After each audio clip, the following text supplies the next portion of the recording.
Arjuna स्थित प्रज्ञस्य का भाषा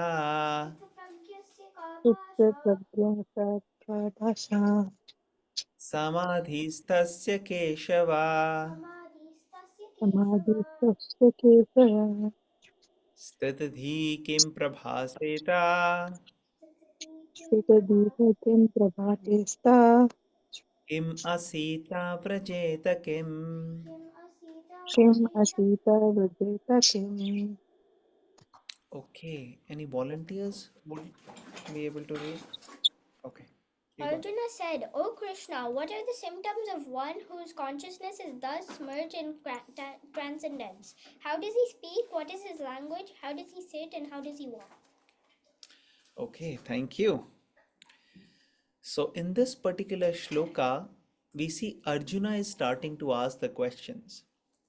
In the last several shlokas, we were seeing Krishna elaborating on Arjuna's previously asked question, which he put forward his doubts in the first chapter and in the beginning of the second chapter.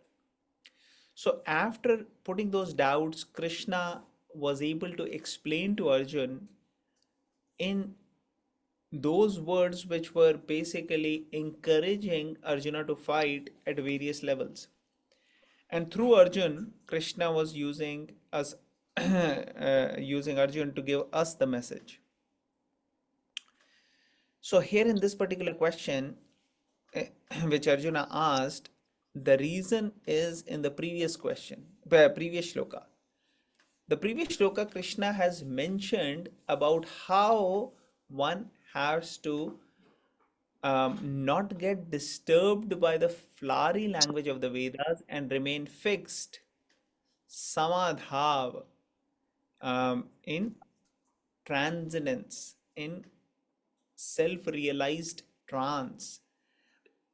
These points Krishna was mentioning that one should be in that. So Arjun is saying, okay, what are the symptoms of that person? So when Arjun is asking these questions, ka bhasha, or how does he speak, what is his language, how does he sit, how does he walk? So there are four questions here. But basically, what Arjuna is wanting to know is his symptoms. How will we know how that person conducts himself or herself? So every single uh,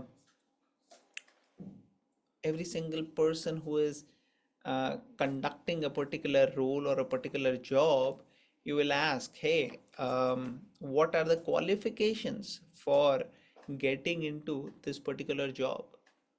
If somebody is a CEO or a manager or at the highest level, so then you ask, okay, what qualifications you need to get there, and what are the ways in which that person conducts themselves.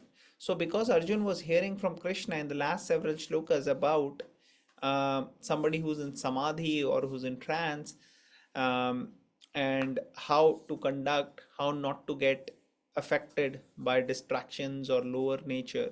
So Arjun is asking, okay, what are the symptoms? So let's read the purport here and then we will discuss further. So who would like to read the purport? Any volunteers? I can read Prabhuji. Please go ahead. Are there symptoms for each and every man in terms of his particular situation? Similarly, one who is Krishna conscious by his particular nature, talking, walking, thinking, feeling, etc. As a rich man has his symptoms by which he is known as a rich man, as a diseased man has his symptom by which he is known as diseased, or as a learned man has his symptoms, so a man in transcendental consciousness of Krishna has specific symptoms in various dealings. One can know his specific symptoms from the Bhagavad Gita. Most important is how the man in Krishna consciousness speaks, for speech is the most important quality of any man. It is said that a fool is undiscovered as long as he does not speak, and certainly a well deserved fool cannot be identified unless he speaks. But as soon as he speaks, he reveals himself at once. The immediate symptoms of a Krishna conscious man is that he speaks only of Krishna and of matters relating to him. Other symptoms then automatically follow as stated below. Hare Krishna. Hare Krishna. Okay. So like we were discussing, that Arjun wants to know what are the symptoms, and Prabhupada explains that if you see a rich man, there will be some way the rich man conducts, or somebody who is diseased will have symptoms for a disease. Similarly, a man who is in transcendence, here the word used is sthit pragya, sthit pragyasya ka bhasha. So one who's steady, who's situated, his consciousness is fixed, his consciousness is in the higher self. Such person, how is he conducting? So Prabhupada mentions here that a fool is not identified until and unless he speaks. So this is a very famous saying, and we see in our daily life. Somebody may be acting very, very intelligent, but then as soon as the person starts speaking, then we understand what level of intelligence the person has. So this is true for practically in life, just understanding. So Arjun is asking same questions, and Krishna will be answering this. So let's go and see what is the response of Krishna to this question. Okay, so we'll read 2.55. Shri Bhagavan Vacha Shri Bhagavan Vacha Prajhati Yada Kaman Prajahati Yada Prajahati yada kaman Sarvan Parthamanogataan Sarvan serve Par सर्वानुपार्थामनोगतान् आत्मन्येवात्मना तुष्टा Atmanyevatmana आत्मन्येवात्मना तुष्टाः स्थितप्रज्ञस्तदोच्यते. Sita Pragya स्थितप्रज्ञस्तदोचते.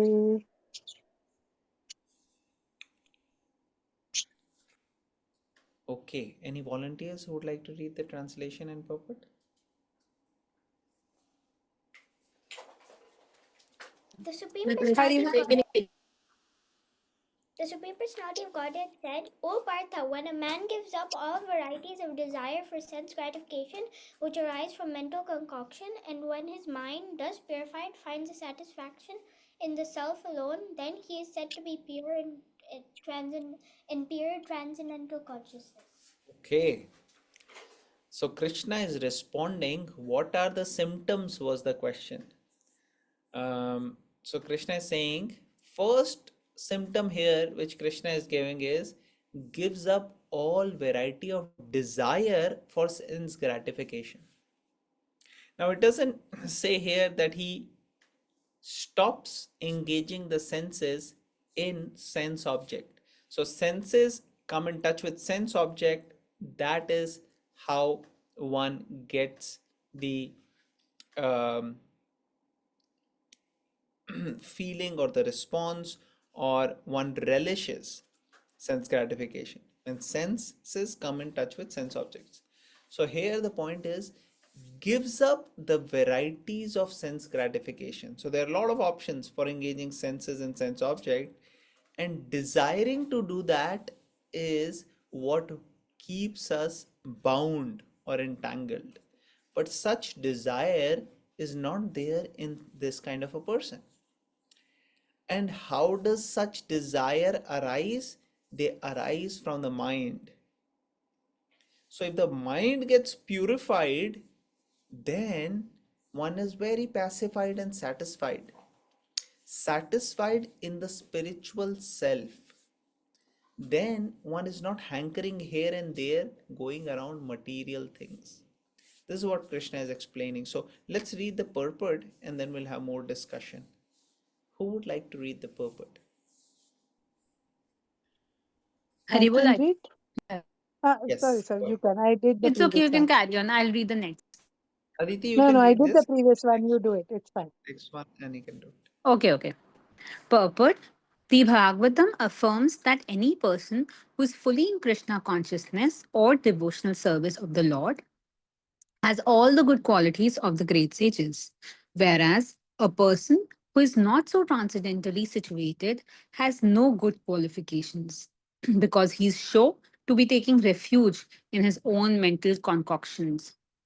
Consequently, it is rightly said herein that one has to give up all kinds of sense desire Manufactured by mental concoction artificially, such sense desires cannot be stopped.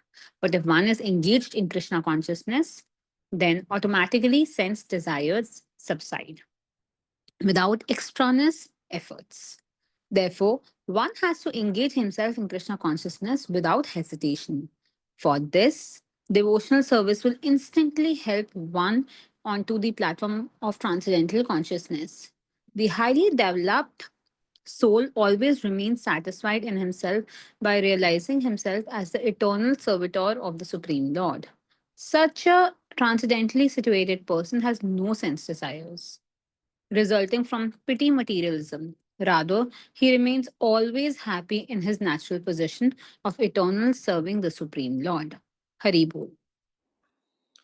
Hare Krishna. Okay.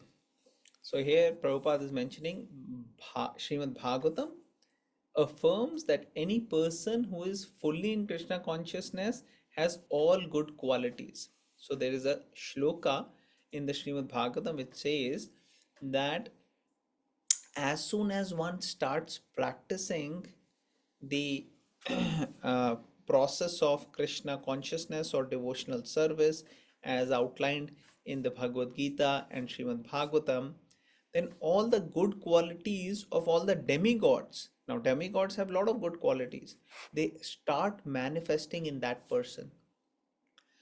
But somebody who is not engaged in devotional service, they may appear to be having good qualities, but they lack the foundation. The whole foundation of a building is most important. If the foundation is not strong, the different stories which one may build on top may not be actually as good and as solid and as long lasting. So it is very important to have a foundation right, and that foundation is Krishna consciousness or devotional service. If that is there, even if the things may not be best in the beginning, they will fall in place. But if the foundation is weak, then you don't really have a scope of building a good big building there. So it is said here,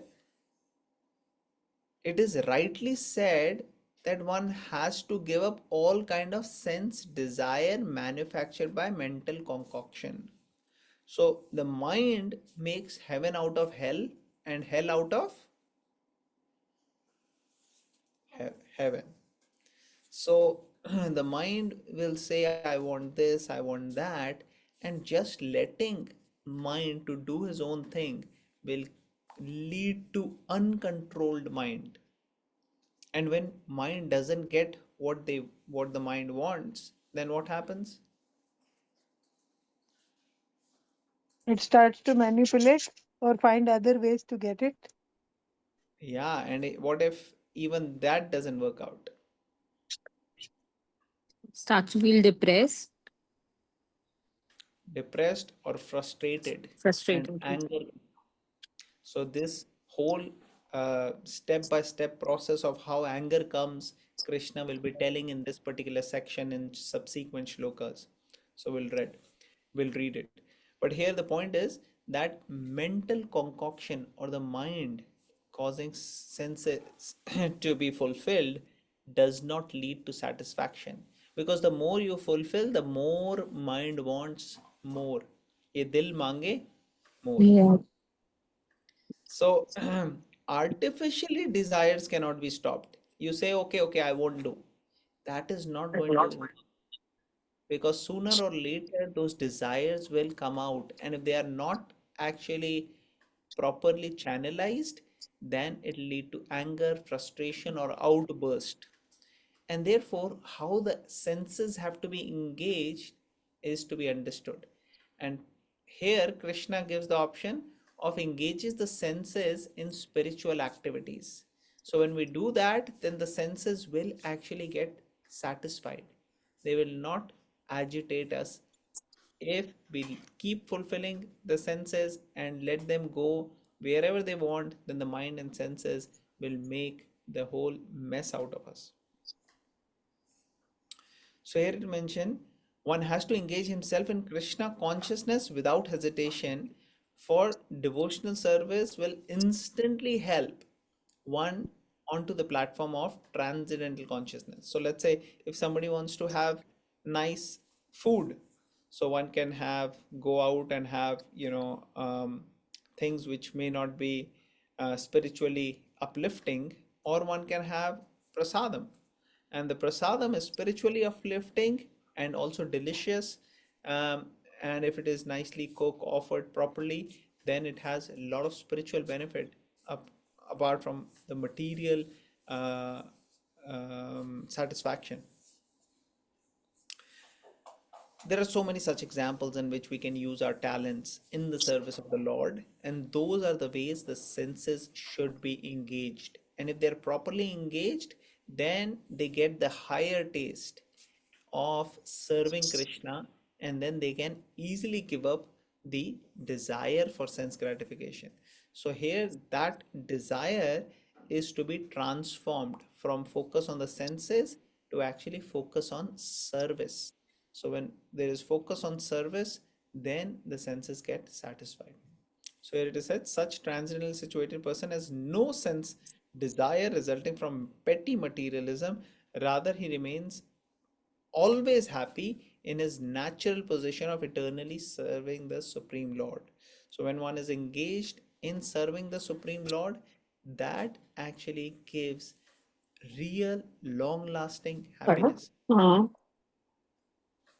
So, this is very, very important to understand, and we will see the elaboration of this in subsequent sections. Okay, anybody has any questions, comments, or any points in the last in these two shlokas which we just read?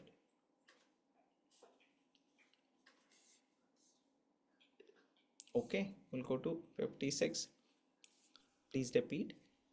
Dukkheshva anudvignamana Dukkheshu anudvignamana Dukeshya anudviknana sukheshu vigadaspriya Sukhe Sukheshu Vikataspriha Sukeshu vitaragabhayakroda Vitaragabhaya Vitaraga Bhaya Krodha sthitadhir muniruchyate.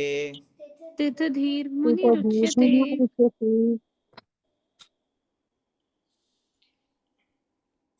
Okay, who would like to read the translation? Aditi, you want to read this one? Yes, Translation. I can read. Okay. Translation: one who is not disturbed in mind, even amidst the threefold miseries, or elated when there is happiness, and who is free from attachment, fear, and anger, is called a sage of steady mind. Should I continue with purport? Yes, let's do the purport also, then we'll discuss together. Got it.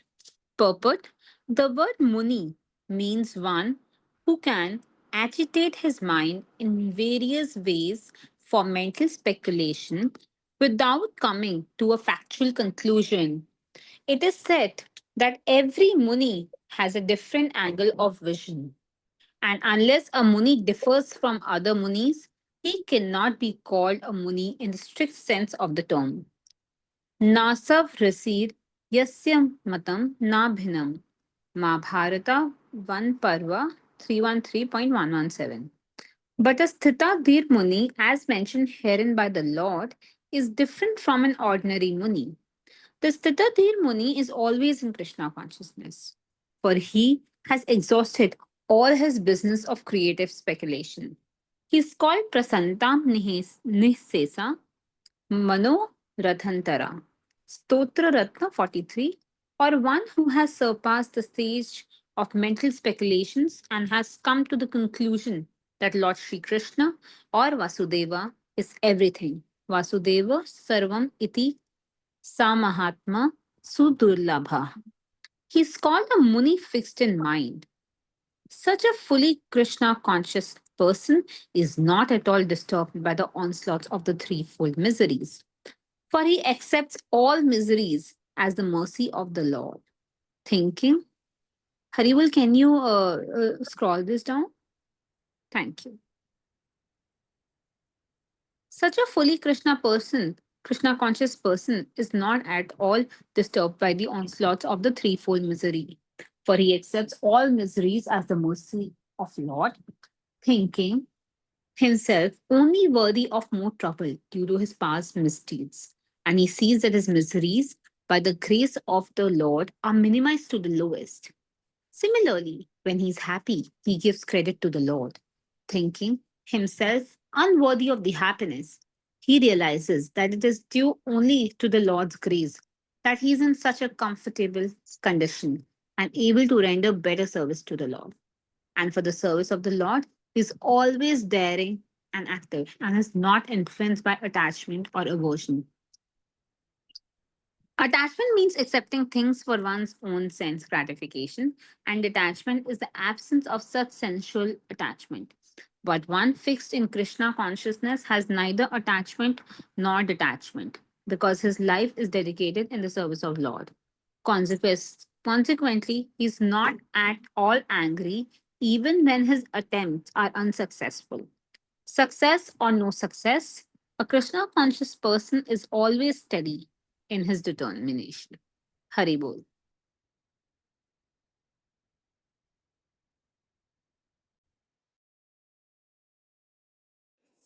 Hare Krishna. Okay, thank you very much for reading.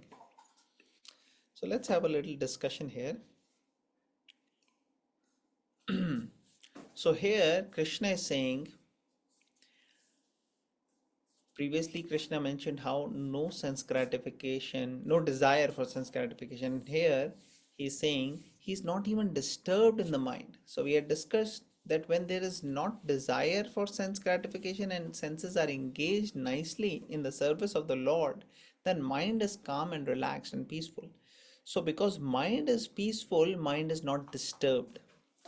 Now, mind is not disturbed doesn't mean that the miseries will not come. Sometimes people think, Arey, I was engaging in the service of the Lord, going to the temple, doing things. Why did bad thing happen to me? Should not have happened.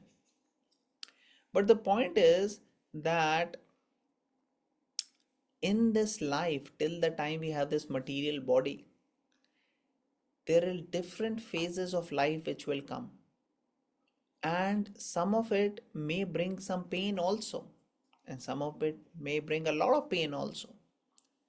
So pain may be inevitable, but suffering is optional.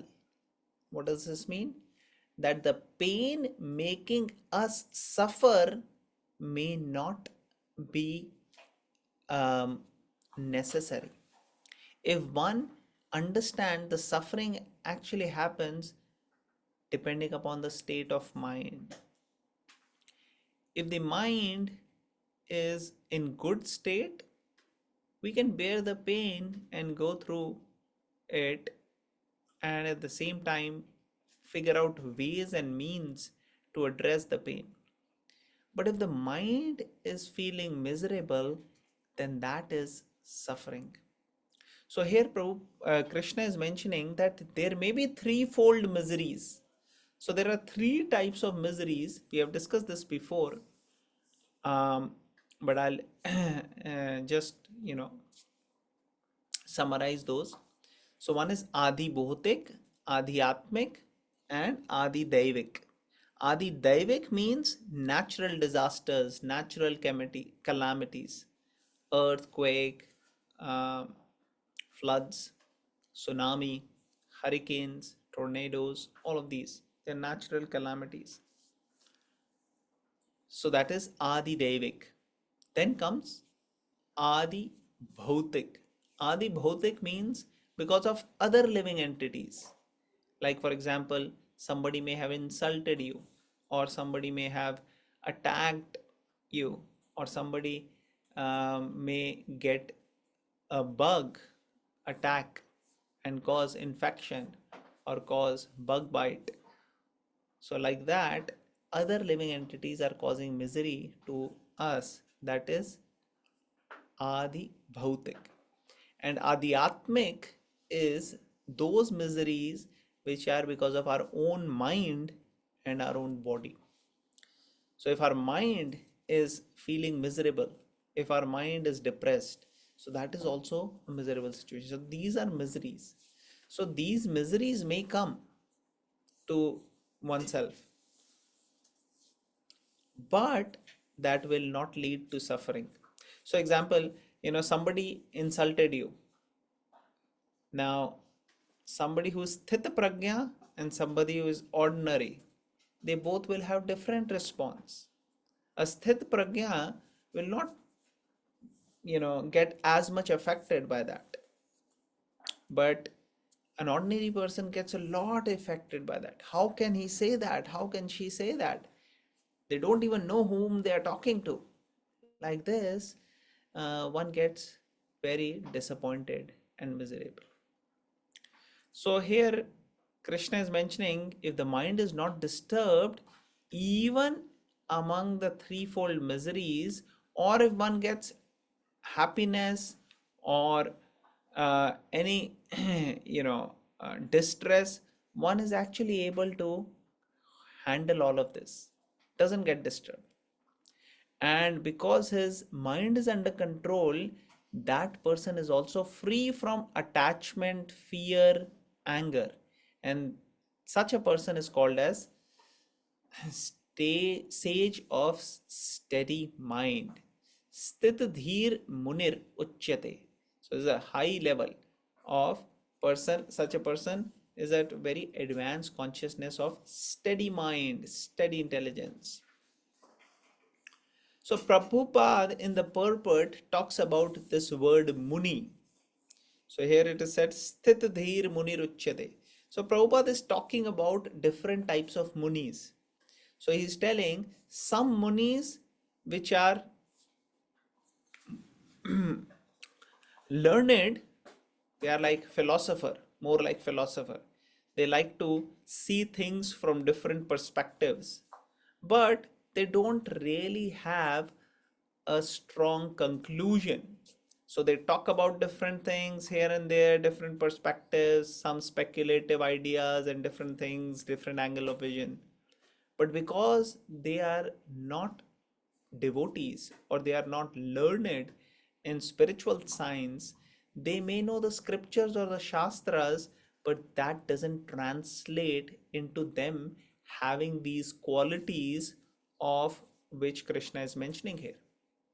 So such people, even Mahabharat talks about them, and Mahabharat is saying here, Nasha Vrashir Yasya Matam Na Bhinnam, means sometimes munis they like to debate and talk to different people from different perspective. Like we see in normal conversations, many times people they get together and they'll talk about different things, politics, different things which may not have any conclusion or any basis of their conversation, more like a gossip.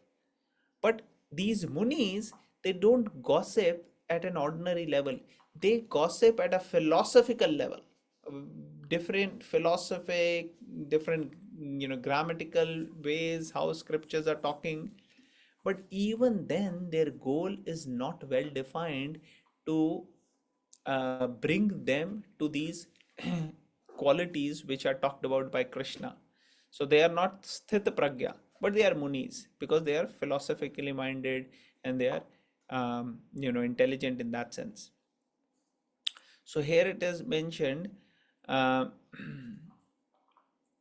sthita dhir muni is always in Krishna consciousness. So this is the second kind of muni. So first kind of muni was ordinary. They were just talking about different other philosophies, scriptures, and here and there things.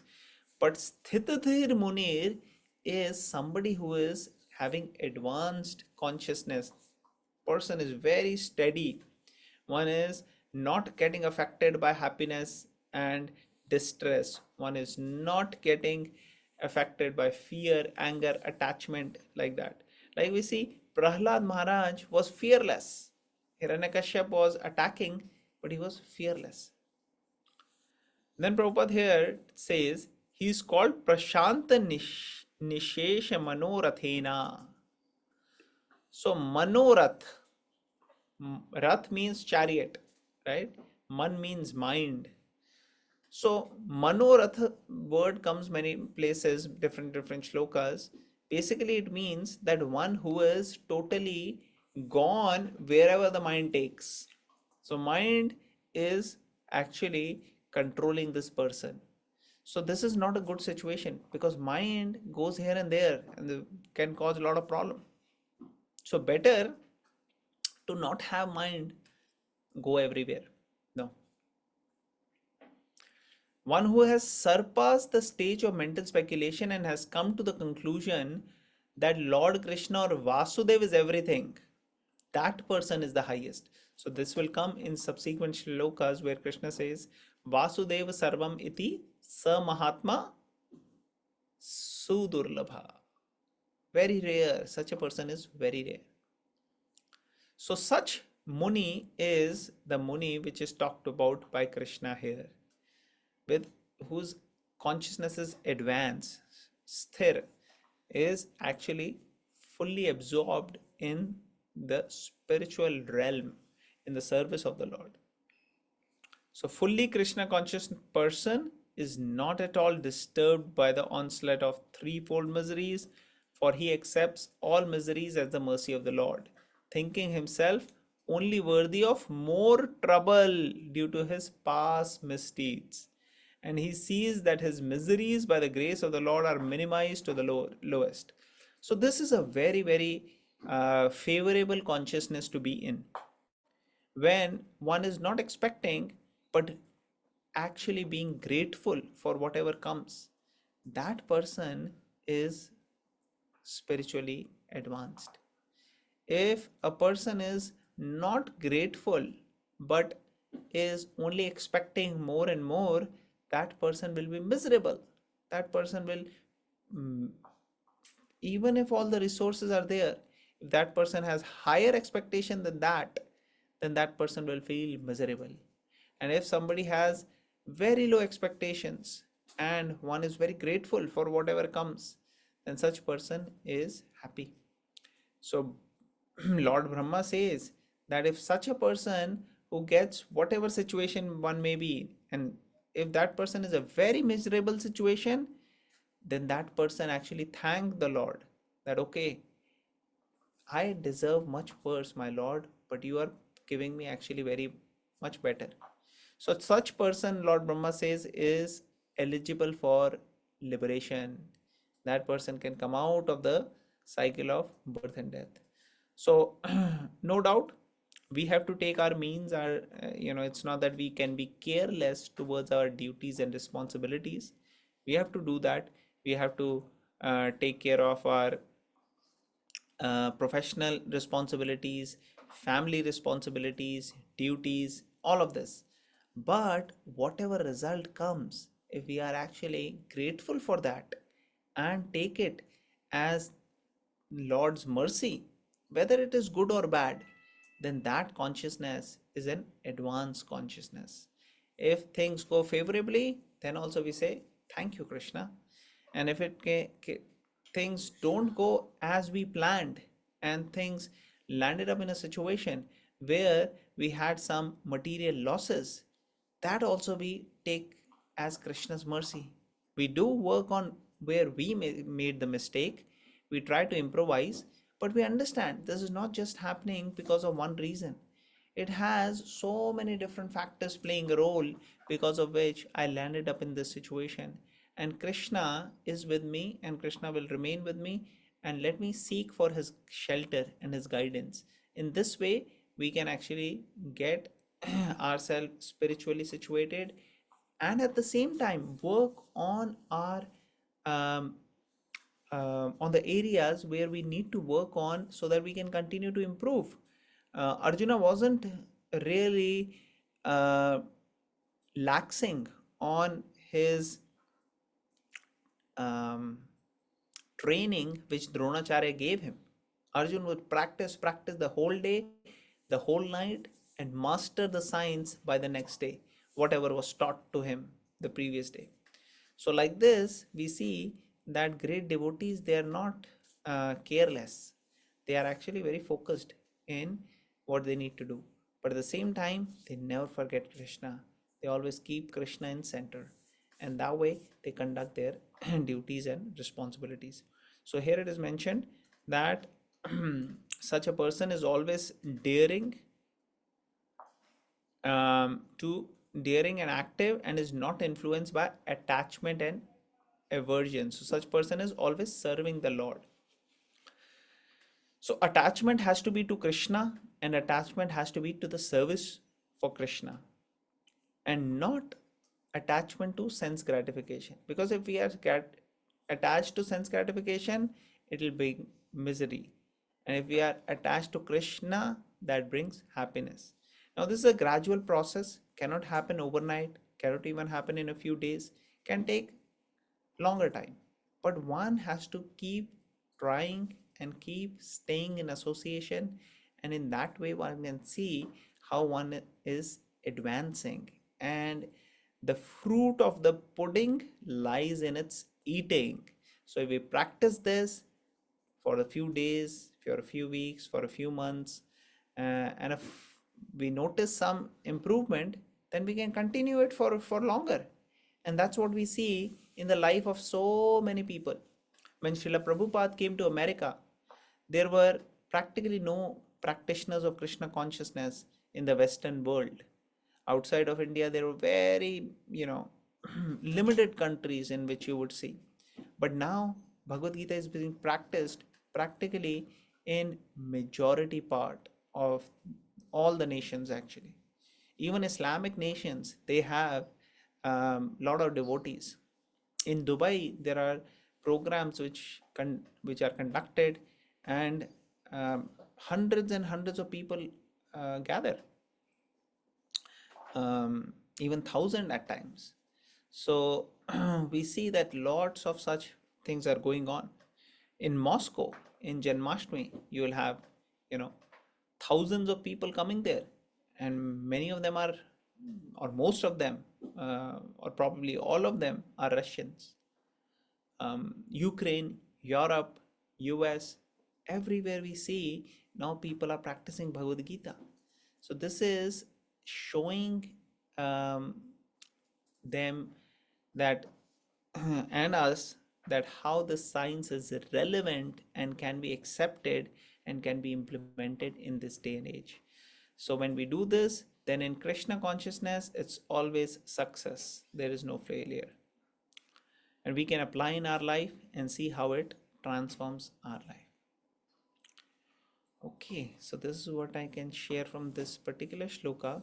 Anybody has any questions or any comments or any points, any realization, anything you in particular liked today would like to share? Who would like to share? Anyone?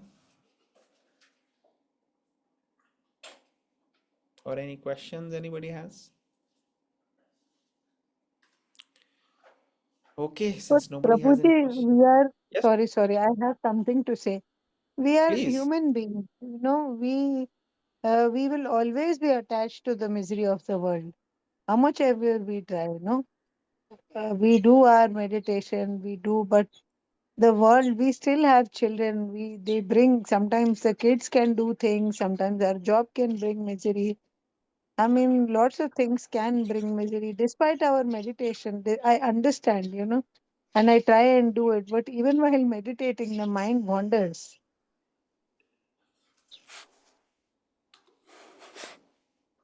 So your question is what to do about the wandering of the mind? Yeah, but isn't it natural? This is my question. Isn't it natural for the mind to wander? Because if after years and years of us trying to meditate, we are still human beings, no? Mm-hmm. So this is a good question. So point here is that when we tame a lion or a tiger, right? It won't be easy. Hmm. But controlling the mind is even more difficult than taming a lion or a tiger. So the Yes. point is not that we are going to necessarily do things which are easy. we do things which are right, which are appropriate. So Mhm. certainly our mind will go here and there. And Arjuna asked the same question. Chanchalam hi mana Krishna. That mind is very restless, turbulent, powerful. How to control? And Krishna, as we'll read, Krishna gives the process, and Krishna says how we have to continue the process, continue, keep practicing. So mind will go here and there, we have to bring it back. Like for example, if you meditate on these sound vibrations, Hare Krishna, Hare Krishna, Krishna Krishna, Hare Hare, Hare Ram, Ram Ram, Hare Hare, and you meditate on the words, how do you have to do it? Hear it attentively, speak it softly, and keep hearing. And if you meditate in that way, the more you can meditate, the better. Now, we recommend in our institution that one round, 108 times, if you chant, that is equal to one round. So one can start with one round and see how that helps. And most of our serious practitioners, they at least try to do 16 rounds. So by doing 16 rounds of the Hare Krishna mantra, each round saying the mantra 108 times, it actually gives a very strong foundation to our whole day, strong spiritual foundation. And as we are speaking on, focusing on this, our mind will go here and there. The practice it to bring the mind back and just hear what you're speaking. Hare Krishna, Hare Krishna, Krishna Krishna, Hare Hare, Hare Ram, Ram Ram, Hare Hare. So I'll tell you a story. It'll take a couple minutes. So one time, a person found a jinn, jinn, uh, Yes. Aladi, and all these. So this person found a jinn. So he said that, so just like, rubbing the lamp, jinn came. He said, I'm here for you, my master. I'll do anything for you. But you have to keep giving me something or the other to do. If you don't give me anything, then I will eat you only and kill you. So the person was very intelligent. So he said, okay. So whatever he wanted to ask, he asked. And then he said, bring a ladder. And in the ladder, go up the ladder and come down the ladder. Go up the ladder, come down the ladder. Keep doing this till the time I give you the next instruction. And as soon as you fulfill my next instruction, then come back and keep doing this. So basically, he kept the jinn fixed in a service. That way, the jinn cannot attack him. So that is our mind also actually. Our mind has to be fixed or engaged in something. If our mind won't be engaged in something, it'll latch on to something and then actually eat us away. Eat us away means our time, our consciousness, our energies, everything it'll take away. So therefore, engaging in spiritual activities is the best engagement. And so many people have seen the difference and transformation. So many people who were addicted to smoking, alcohol, intoxication, drugs have left all of these.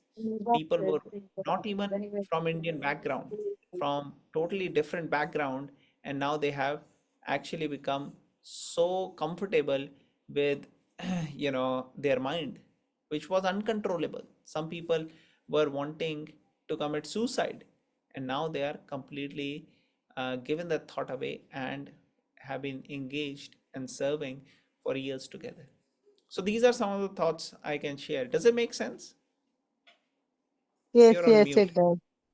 Yes, it does. Yes. Okay, so yeah, let's continue to practice and we'll practice together. And every day we can have um, some time set aside where we can meditate and Hmm. focus on these mantras. Okay. Thank you. Okay, thank you very much. Anybody Hare else has any? Krishna. Thank you. We'll end here. Granth Raj Bhagavad Gita ki Jai. jai.